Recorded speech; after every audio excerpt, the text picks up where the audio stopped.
I am not an expert at Z01 and Z06s and LT1s and LT4s and IROCs and all the acronyms. There's a lot of acronyms that we're talking about today, so if you're not sure what they are, you're in the right place. Cut that for a minute.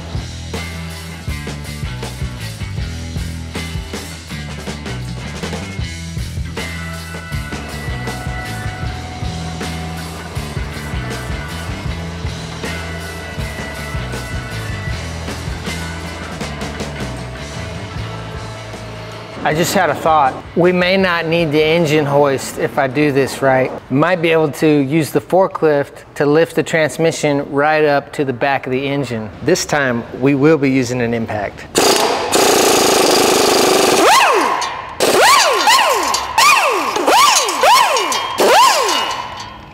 Right, we're gonna save those. I don't know if we have to reuse those or not. They might be specific to automatic flex plate, but we are converting this engine. This was an automatic, I believe this was an automatic transmission setup. We're putting a manual TR6060 on this engine. So follow us along at hammerfab.com on our blog, and I'm gonna detail more of this information as I kind of hash it out and figure it out for myself, because I'm still learning about this. One, I'm figuring out what I got, because I got some used stuff here, but I'm also learning about each thing as we go. You know, the transmission, the engine, the clutches, the bolts, the everything. So I'm figuring this out on the fly, so bear with me. All right, so we got the IROC LT4, Z06, LT1, 1LE, Z28, TR6060, TPI, and Chimsel, CHMSL. If you guys know what Chimsel means, comment below. We might throw a bone your way or a t-shirt or something. All right, those are some of the acronyms that we're talking about just with this project, okay? GM evidently is all about the acronyms, and we got to figure out, what does all this mean? It's like a new language almost. So let's dive in and figure it out. All right, we got the bolts out. Let's see if this thing, oh yeah, it comes off easy. Look at that. That was easy peasy, man. It's just got a little hub-centric deal there. We got to clean up some of that stuff, and then we'll be ready to put the, let me think. What's the terminology here? I'm not real familiar. One of these is a flex plate. The other one is a, what's the difference? Like, no, I thought this, flywheel. This is a flex plate. This is the flywheel. Correct me if I'm wrong below. All right, another thing I'm not real clear on is the terminology here. So we've got the flywheel, and I believe this is the pressure plate. Because I didn't have either one of those, and they're separate. The only thing I got with this transmission was the clutch. Now, I think what we're gonna try and do, since we got all new bolts anyways, this one's a little bit rusty. I'm not sure what the mileage is and everything on this one. I don't know, what do you think? You think I should, because there's a wear zone in here, right? Kind of like a brake shoe, right? Okay, I'm having second thoughts now. I bought this as a package unit off of a low mileage car. This is the one that came with the transmission, but wouldn't it be more important to leave the matched clutch discs with the pressure plate? All right, that's what we'll do then. We'll use this one. We'll save this clutch as a spare, just in case. It's still got some life in it. This one came with the transmission, but we'll use this one since it's all matched and supposedly ready to go. We're just gonna bolt it in there and hope that it works. If it doesn't, we'll take it out and put another one in. I mean, it's no big deal. Or maybe it is a big deal. That'll be good for a few clutch dumps. Exactly, yeah. So we'll just put this one in there. I might just clean up some of this rust around the edges and stuff, and then we'll put a little lube on the splines. So the only thing I don't know is, I think we have to take this off to bolt this on first, and then bolt this on. Okay. So somebody must have had it apart, right? They must have had this apart to get that off. All right, so let's take it apart. All right, I think it's probably a good idea to replace your bolts on any kind of clutch change or replacement. We're gonna take these out. Somebody's probably already had them out already in order to get this off of the engine. So I've got brand new GM parts here for that. There's 6 of them here that hold the clutch to the pressure plate. And then I think on the manual transmission, we're gonna need these bolts, which these are brand new with the factory Loctite on them. And then we've got brand new metric bell housing bolts to bolt it to the engine. Now all these bolts are pretty pricey. But you still have to get new ones. Don't be tempted to use the old ones just because they're expensive. I mean, I guess you could maybe try it, but it's probably not the safest thing, especially on the clutch. So, I mean, I don't remember exactly what it was, but just for these bolts right here, it was at least 50 bucks, maybe more. So they're not cheap. And that was shopping around for the best deals online. Actually, I had these. So that was without buying these. So basically just these, and I think those black ones, which I don't remember what they go to, was like 50 bucks. And I was kind of shocked at how expensive they were, but whatever, it is what it is. So let's start installing some parts. All right, we're gonna zip these out of the clutch. Those are the old ones, we're not using those again. All right, let's take this off and see what this looks like.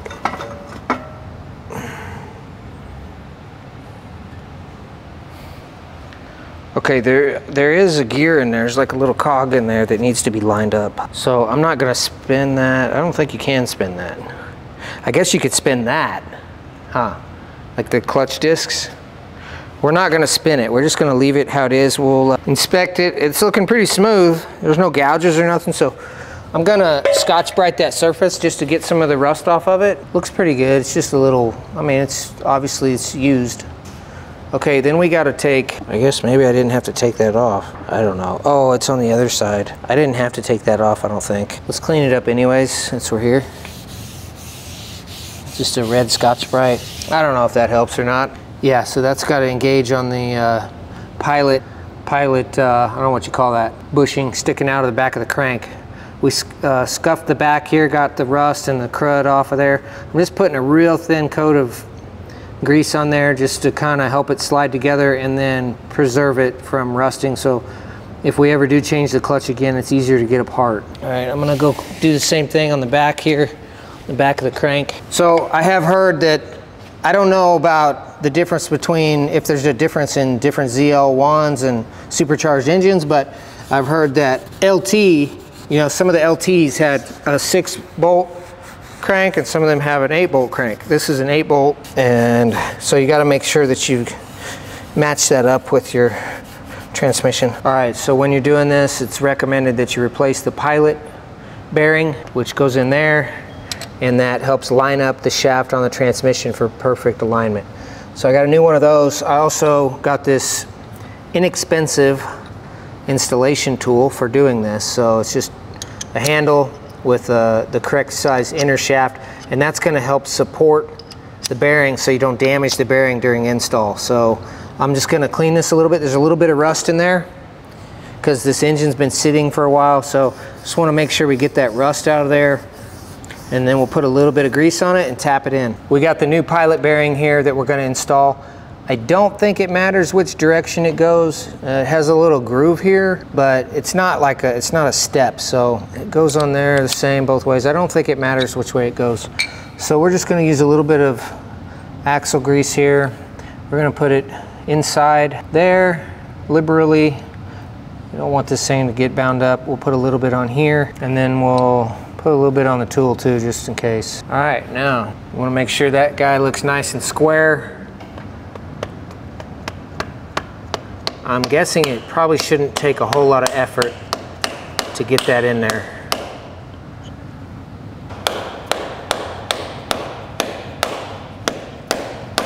We'll just go down until it doesn't go no more. All right, now we're gonna take some of this excess grease and put it on the outside of this pilot, because that has to engage into the flywheel. And we'll put a little bit on this surface too, just so it's easy to get off next time. So probably maybe a good idea to replace your, or I don't know, you probably don't always have to do it, but now's a good time to change your rear main seal if you want. I'm not going to, because it doesn't look like it's been leaking excessively or anything. You know, it's pretty clean back here, so we're just gonna send it. And you know, if it ever needs changed, well then that's a good excuse to do a upgraded clutch. All right, so we've got the back side of the flywheel cleaned up with a Scotch-Brite, put a little bit of grease on there. Now I had it laying on a pallet, so there's some crud on there. You wanna make sure you get all the crud off of that surface so that it doesn't end up wobbly. We've cleaned up this side of the crank, put a little grease on there. We've got the new pilot bearing installed. And now we're ready to put on the flywheel. So this thing's kind of heavy. I don't think it matters. Oh yeah, there is a hole that I'm gonna try and line up just in case that matters. Or maybe there's a, yeah, I don't know. I don't know if that matters or not. We'll find out. Okay, that goes right on there. And I'm just kind of visually lining up the holes. I'm gonna keep my hand on there until I get a bolt in there. So these are the new bolts with the Loctite. Is it going in there? It's not going yet. I must not have it rotated enough. Yeah, there, no, it's still not. There, now it's going. All right, we got one started. Now it's not gonna jump off of there. Let me see the length on these compared to the old ones. Yeah, so the length is actually a little bit longer on this type of a screw. So just want to make sure we got enough thread engagement there. Get all those bolts started and then we'll torque them down. Okay, it feels like it's not going in all the way. That's because it's not up tight against the crank yet. So that's good. We'll have a little bit more thread engagement once we do that. I don't know why that one's not going in. There we go. They got to be aligned just right. All right, so there's a little plastic ring in here. Probably just for helping alignment. It looks like it does spin. We're gonna clean that. We just cleaned some grease off of that. And I'm assuming this part of the clutch, or part of, well, I guess not, maybe not. Yeah, this part, I think, no, that's not right. It goes that way. Huh? It goes like this? Mm-hmm. Yeah. So there's nothing that engages there. I don't know what that plastic thing's for. Oh, it's for this, that's where the input shaft. So there's a smooth, yeah, you need to get off of there. So this will go in the pilot bearing, and this cylinder here will plug into the clutch, or the pressure plate. And then right behind that is this plastic sleeve, which I'm guessing is just to protect those knurls, the splines, as they get close. I don't know. I'm still gonna clean this face off because it bugs me of how dirty that is. I don't want it causing an issue. All right, now we're gonna flip this back over and put this right there. I don't know if it matters which direction it goes or how it's clocked. I don't think it matters. I don't see anything indicating that it matters. So that drops down like that. And now we can bolt the clutch up to the pressure plate. So we've got new bolts for that. Okay, there are some alignment pins on this that help kind of get it held into place.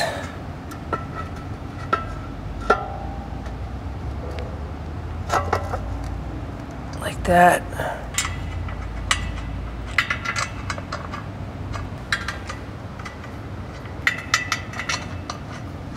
Think I should put a little dab of Loctite on them? I'm gonna do that. Wouldn't hurt. A little dab of red Loctite. All right, so we're gonna put a little bit of Loctite, red Loctite on these, just in case. We don't want these bad boys coming loose. All right, so we're ready to mate the transmission to the engine. I'm gonna put a little bit of grease on the pilot bushing here and the splines, just so all that stuff goes in super easy. And let's see what else. Okay, so we've got the alignment cogs on the engine. I put some grease here and on the pins. All right, now we should be ready to line this up. So we gotta go super slow and easy. We're gonna try and do this with the forklift, which, whatever, you can call it sketchy if you want, but I don't think it's gonna be any more difficult than messing with an engine hoist, because honestly, they're kind of a pain. So we're gonna try this. So cameraman, you're gonna have to guide me. You're gonna have to get the tilt right and ease me in, okay? I don't wanna break nothing. Here we go.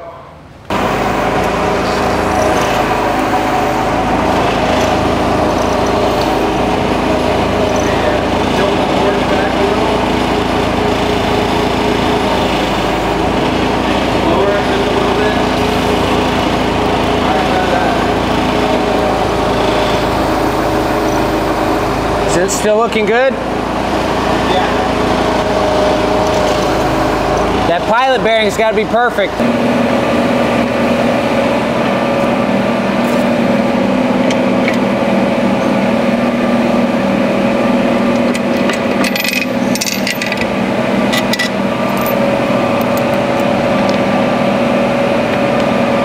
Yeah, did you get that on film? No, my help, I was propping it up so I could go over there and help you move it. You weren't recording?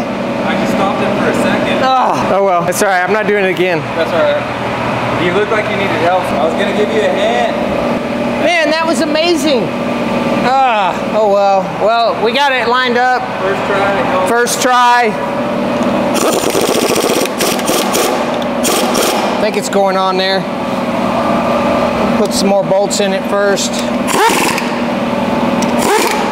Okay, I'm gonna let this down a little bit. It should settle there. And yeah, I started to set the camera up on its own because I thought you might need an extra hand. There we go. Gotta be careful, you don't want to over torque or over tighten the bell housing. No, you're good. We got it on there. That's the important thing. First try. All right, that one. Zero alignment tool. Of course, this bolt isn't going in. It needs a little. That bolt, for some reason, isn't lining up. Can you thread that in there while I wiggle this? Yeah. All right, so we had a little bit of a burr in that bottom hole. I don't think it was anything we did. It was like that when I got it, but I'm running the bolt in from the backside, which on this bolt, thankfully, we can do that. Some of them you can't do that. And so then we'll be able to put that bolt in without stripping it out. You don't ever want to try and force a bolt in if it's not going in easy. I gotta get a starter for this still. I don't have a starter. There we go. Oh yeah, now it goes in easy. I'm gonna have to get a deep socket for that. All right, we got the TR6060 6-speed transmission mated to the 2016 LT4 engine. Got the clutch installed. Got all new hardware. It's all tightened up. It wasn't really that hard. I mean, I kind of got the impression by some things I was reading and stuff that it was going to be hard. It wasn't that hard. It all went right together. So we should be good there. We got the new pilot bearing installed. Next, we're going to turn our focus to the front of the engine. We're going to remove the old serpentine belt system and put on something new. All right, we're ready for the next phase on this LT4 engine swap. But first we got to do, before we can swap it in the car, we got to do some upgrades to it. So I'm glad I got a really good deal on this engine because, you know, it's still kind of expensive, but I feel like I got about $4,000 off or less than what most of these LTs are going for. So that's good because you still got, even after you get the engine, you know, a used engine, or even if you buy a brand new crate motor and you want to put it in a hot rod, you still got to get some accessories and bolt-on things to make it work for your application. So right now we got to deal with some of that stuff. So one of the things that we have to eliminate is the stock engine mounts, both this cast piece and the rubber mount. I'm sure they work great, but they're just too big. They're going to be in the way of everything. They're not going to clear the cross member. And then the oil cooler, the factory Corvette oil cooler is going to have to go bye-bye. It's going to be right in the way of our exhaust and everything. So what we're going to do to remedy the cooler is we got this cool little adapter from Improved Racing, and this one has the built-in thermostat. So I guess what that does is it helps regulate the temperature of the oil in the engine so it doesn't get too hot or too cold. And so this comes with all the necessary adapter fittings, AN fittings with the orb fitting on the other end. And then we also got the block off kit that will block off this coolant passage, and it's got instructions and a gasket and everything there with it. So this will basically replace this monstrosity, and then we'll have a lot better adaptability using AN fittings and AN lines. We can kind of route those wherever we want. And then on the motor mounts, we'll just take this off. We're not using any of that. And then we've got this kit from Hawks Motorsports, which adapts the LT4 to a 3rd gen Camaro. It uses these clamshell style mounts, which go something like that. And so we'll get those bolted on there. And then it's got the, we ordered that kit with the specific TR6060 transmission mount bracket. It comes with the urethane pad, which I wish was black instead of red. And I'm guessing this goes to it somehow. I'm not really sure how that goes. Now, I'll be honest, when I was looking at this online, I was thinking to myself, that looks a little chintzy, you know, for 650 horsepower engine, you know, banging through some gears. I could just see this thing twisting in my head under the car. So maybe I'm wrong. Maybe there's a reason it's so thin. Maybe it's because of the way it packages onto the car. I'm not really sure, but before we finalize this deal, I kind of feel like we need to beef it up if at all possible. maybe have to weld some gussets on here or something to keep it from twisting. So once we start stabbing the engine and transmission into the car, we'll get it up on the lift or crawl under it or something and kind of assess the situation on this, because my first impression is it at least needs like a gusset from here to here, from here to here. So I don't know if anybody's got experience with that already. Please comment below and tell us if this was strong enough for 650 horse or not. So anyways, let's start putting these parts on. Well, first we got to start taking the old ones off, so let's do that. Okay, I gotta get this off first. Yes, though. All right. So that's an 18 millimeter, which is kind of weird. It's usually an odd number. You know, these motor mounts are actually pretty cool. If they weren't so huge, I wouldn't mind trying to figure out how to utilize them on a hot rod somehow, because they're, you know, to get that OEM feel and ride quality. That's why they're so beefy. They're just like, Mega dampener. They're mega dampeners. They're engineered for comfort. So we may hang on to those and figure out if we can use them on something else, but not on this one. So we'll keep these with it. I'll just put the otherwise I'll forget what they went to. If I do want to use them, I'll be searching for the hardware. So we'll just leave that like that. I'll keep these ones out. I don't know if we have to reuse these or not, but they're just standard metric bolts. I don't even know, there's the other ones. Okay. All right, let's take the other side off real quick.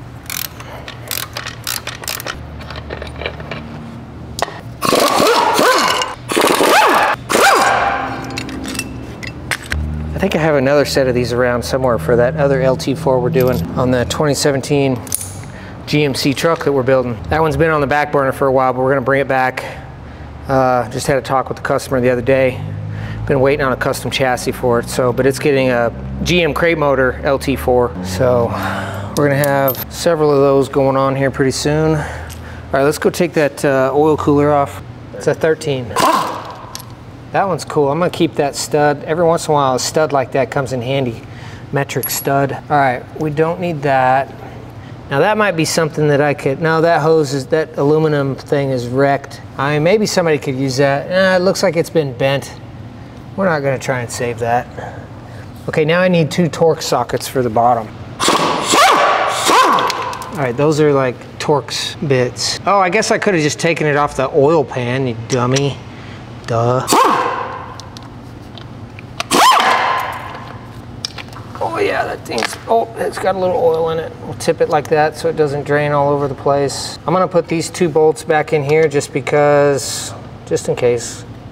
I don't know why we would need them, but we might. All right, now let's set that over here. I'm gonna rotate this up so it doesn't pour all over the place. It's got the old gasket there. We don't need that, I don't think, so we'll put a new one on there. All right, we're gonna go ahead and put this improved racing adapter on here.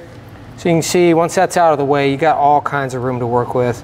It's just got these orifices that you have to line up. It's made specifically for this engine. The surface is already clean. You just wanna make sure that's clean. It comes with a new gasket, so there's no need to reuse the old one, and it comes with the mounting hardware. So we're gonna install that. Actually, first we may wanna screw these fittings in there. I'm not sure if we can get to those later. Let's open up and see what we got here. What do I do with that knife? It's right here. All right, so let's see what we got here. All right, this is gonna go, I have no idea where this goes. We're still gotta find that out.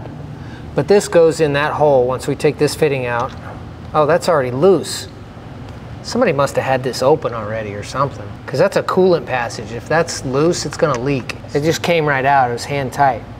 So that's kind of odd, isn't it? Yeah, definitely. This little clip comes with that thing, so I'm gonna put that back in there, just in case. That is weird that that was already loose like that. I'm just gonna thread that in there, snug for a minute. That's a giant thing. I think I have one of those though. It's got a little pump on here. So I'm trying something new here, this Gorilla pipe and thread sealant. Let's see if this works. So far it's not doing anything, still not doing anything. Oh, here comes something. There we go. Hey, that's kind of handy. Nice little dispenser on there. That's nice, I like that. Gorilla pipe and thread sealant, white, professional. All right, save that for later. Now, you always just want to spread this stuff all the way around. Now it comes with some sealant type stuff on there, but I always use some of this anyways. I don't trust the stuff that it comes with. That way this stuff gets down in all the cracks and everything. All right, then we're gonna thread that in there. It'll also, if you use a little bit of that, it'll help prevent galling the threads. Let's see. All right, I'm using this impact, but I'm not going crazy with it. I'm just gonna wanna turn it down and just ease it in there.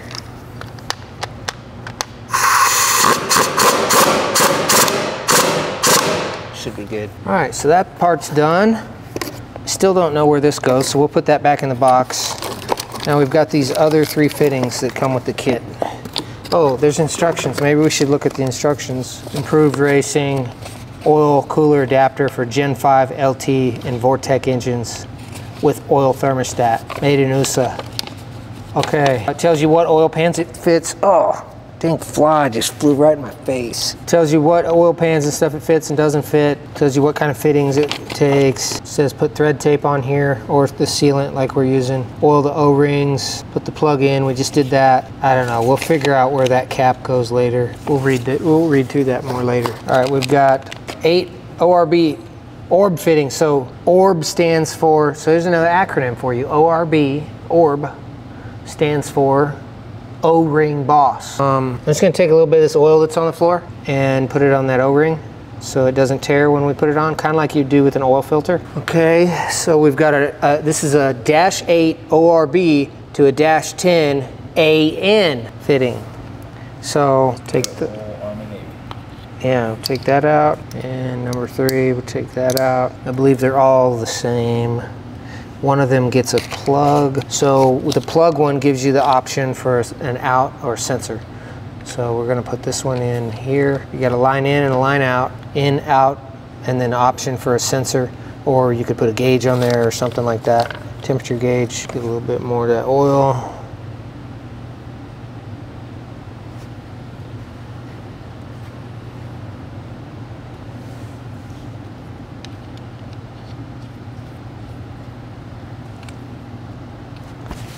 And then that's gonna be too small. I got some AN wrenches I'll grab over there. So you do, if you're not gonna put a sensor on there, you gotta put this plug in there. So for now, we'll just put the plug. We'll probably put a sensor in there at some point.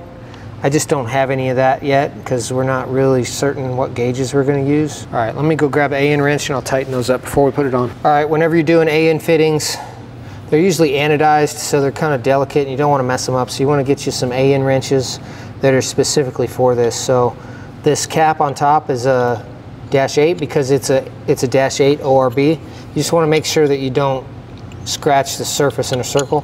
Now these don't have to be mega tight. They just need to go until they stop because they've got an O-ring that's doing the sealing. It's not based on the tension of the fitting. Okay, now these are -10. They're a little bit bigger because this side of the fitting is a 10. Okay, that's it, and that's it for that one. Now those are ready to go. Now we're gonna open the new gasket and fasteners, and this I believe can only go one way. So I'm gonna match it up to the block. It has to go like that. That's the only way it can go. It's got a little bit of an indentation here, like a stamping in it, and I'm assuming that helps it seal better somehow. All right, so this has to go like that. No, that's incorrect. So how does this go? Letters up, that would make sense. So that has to go like that. Let's put the fasteners through there, and then they kind of click onto the threads so they don't fall out.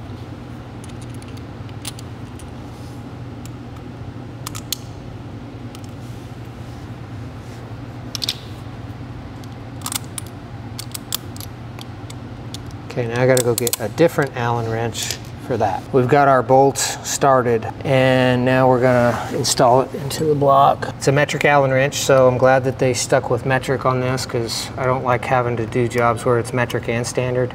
Sometimes you have to, but this car for the most part I think is all metric. Get it started by hand, make sure it goes all the way on there.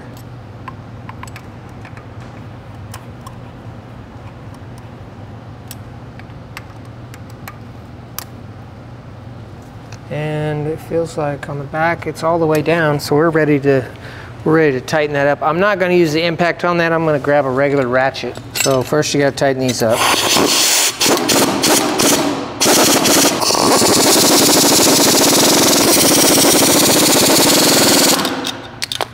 All right, now that's a solid unit. Now we can install that on the block.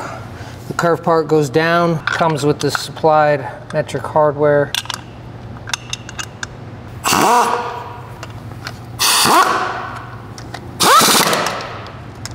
I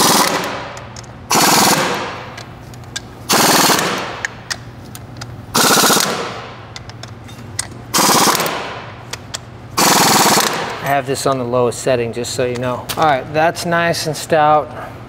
And then it has an L written on it and stamped in it, so that's nice. And then this, I believe, is gonna go something like that. It's pretty tight.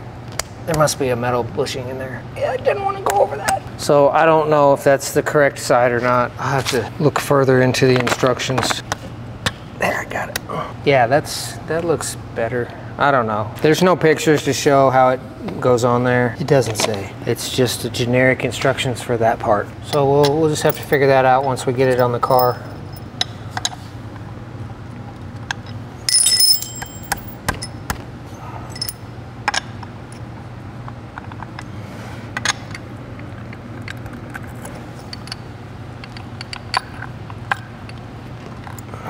That went in easy. Just gonna put all this hardware on there so it's good to go when we get ready to put it in the car.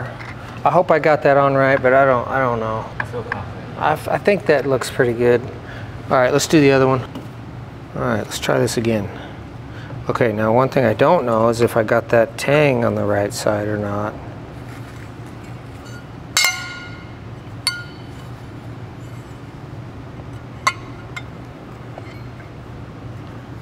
I don't know if that matters.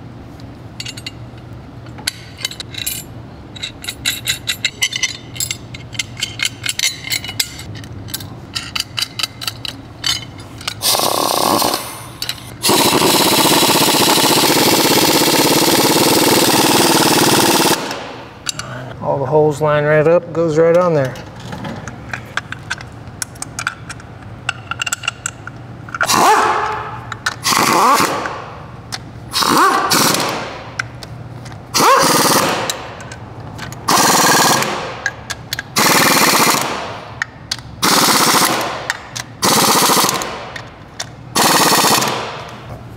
Okay, and then we take this bracket, which bolts to the Camaro cross member.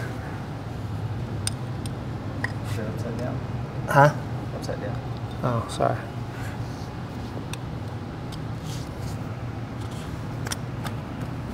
And it's a snug fit, but it's pretty good. So according to the instructions, these tangs go on top, which I got wrong on the other side, so I'll have to go zip it off real quick. But those are a nice snug fit. I like the way those go on. They go on real easy, but not too easy. And we'll just leave those loose for now in case we need to make some adjustments. But by having that tang on top, it allows this to drop down all the way for maximum adjustability. All right, we are ready to start disassembling this original front runner system so that we can put the Holley mid-mount pulley system on here. I haven't dove into the instructions on that kit yet, so I'm not sure. I think we're reusing the crank pulley, but I think that's pretty much it. There's even there's an adapter that comes with the throttle body to kick it at a different angle. So we'll probably reuse the supercharger pulley and the crank pulley, and that's pretty much it, because the water pump gets replaced, air conditioner compressor gets replaced. I think this tensioner gets eliminated, and then we end up putting a power steering pump over here. So I'm just gonna get all this stuff out of the way, and then later we'll do a video on installing the new Holley mid-mount system.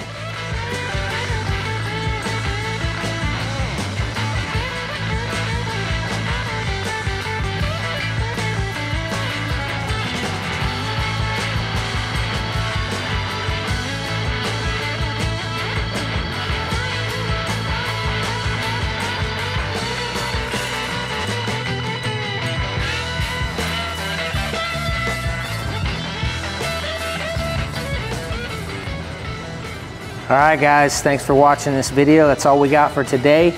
Next time, we're gonna be doing the Holley mid-mount serpentine belt system install, so you don't wanna miss out on that video.